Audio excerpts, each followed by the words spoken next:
आत्मा ने कहा भाई भोजन खाऊंगा। तैमूरलंग खाना खा चुका था, फिर घर गया, अपनी माँ से कहा माँ एक रास्ते चलता साधु है, गांव के बिल्कुल साथ में ही वो वृक्ष के नीचे भेड़ बकरियां बैठी थी और भोजन खाना चाहता है माँ। घर के अंदर केवल 2 रोटी, 1 रोटी का आटा था और बना कर माँ ने रोटी ने बोली बेटा मैं भी चलूंगी, साधु के दर्शन कर आऊंगी। लेकर लोटा पानी का, 1 रोटी घर में बची थी, आटा वही बना के चल पड़ी। परमात्मा से खाने की प्रार्थना की, भगवान खाना खाने लगे। इतने में माँ ने बार बार कहा उसकी कि महाराज हम बहुत निर्धन हैं, महाराज हम बहुत दुखी हैं, कभी कभी तो आटा भी नहीं मिलता हमें।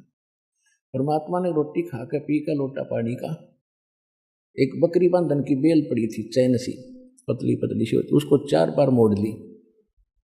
वो इतनी पकड़कर उसके बच्चे का शर्म कड़मा मारी, उठ कर 7 मारी, 1 2 3 गिन कर 7, और फिर मारे लात और फिर मारे मुक्के।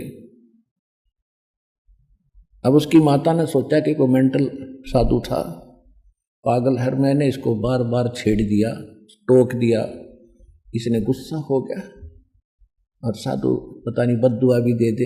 हाथ जोड़ के कहने लगी महाराज मेरे बेटे से कोई गलती बन गई।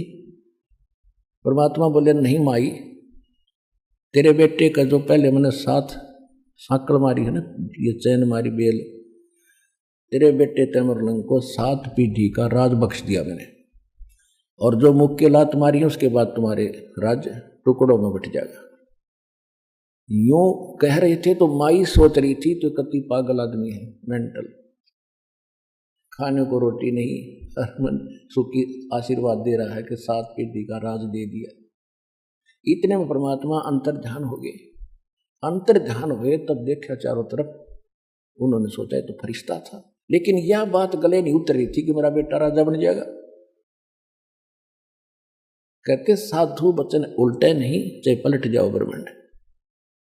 उसके बाद वो तैमूरलंग राजा बना।